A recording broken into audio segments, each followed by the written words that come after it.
Hey, it's me, Nalthazar, and welcome to another video. In today's video, I'm going to be showcasing my second spoiler for the Edge of Eternities set. If we take a look at the screen here, in my last video I talked about how stoked I am for this set coming out. Look at the art on these cards. It's insane. Like, look at these things.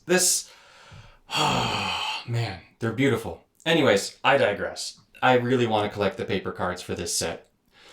One of the cards that I get to spoil happens to be on this page over here. It's going to be a new masterpiece entering Puzzle Quest, and it's going to be this card over here in the corner, Meteor Crater. Now, in paper, Meteor Crater is a land. It's going to make it so that you choose a color of a permanent you control, and you add 1 mana of that color. So this can, in paper, add mana of any color as long as you control permanents of that color.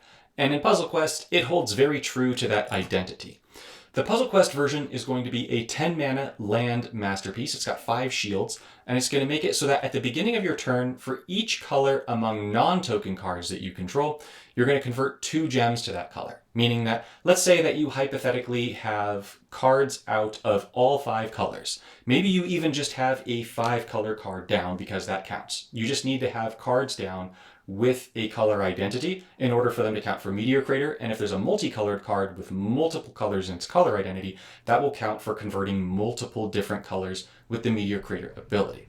So this is going to convert up to 10 gems per turn to different colors. So at the beginning of your turn, for each color among non-token cards you control, convert 2 gems to that color, means that you're going to be getting up to 2 of all 5 colors. Loyalty is not included with colorless, I do not believe. So that means that you're going to be converting, like about 20% of the board to gems or so, something like that, which is pretty cool. It's going to be converting to a whole bunch of different colors. So this is going to be a card that I would need to see in action before I determined whether or not I like it. You also need to have cards down on the battlefield in order for this to do anything, which in paper is how it works as well. So it stays true to the identity of the paper card. But for Puzzle Quest, it means that I don't think it's going to be like a top meta card like, for example, Demolition Field or Desert or one of those kinds of masterpiece lands.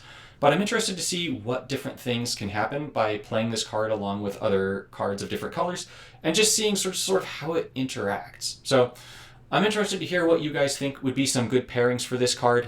This is not like a training grounds hero. It's very much a niche card that could wind up being good, or it could wind up being not good. It's one of those cards that I'm going to have to see in action in order to determine whether or not it's one or the other. With that said, I love gem conversion. Gem conversion can give you mana, can give you loyalty. It just does a whole bunch of goodness for you. So if this winds up making some really cool big boom turns with the conversion, you could wind up hypothetically getting all 5 different converts, triggering matches that all give you mana and all give you loyalty. So that could be really interesting, especially with a Planeswalker that has a wide mana bonus spread. Think like Karn or the colorless Planeswalkers, things like that. Those walkers that have that mana spread out, that could be pretty interesting, like Ren and Realmbreaker, which is also going to not mind a whole bunch of gems being different colors because of the way that the passive of that one works. So I'd be interested to see what sorts of decks you could slot this into. I'd be interested to see what sorts of cards this is going to pair well with and what different strategies and decks and all that kind of stuff. But let me know what you guys think. Is this a card that you think is going to be a good card? Do you think it's going to be a bad card?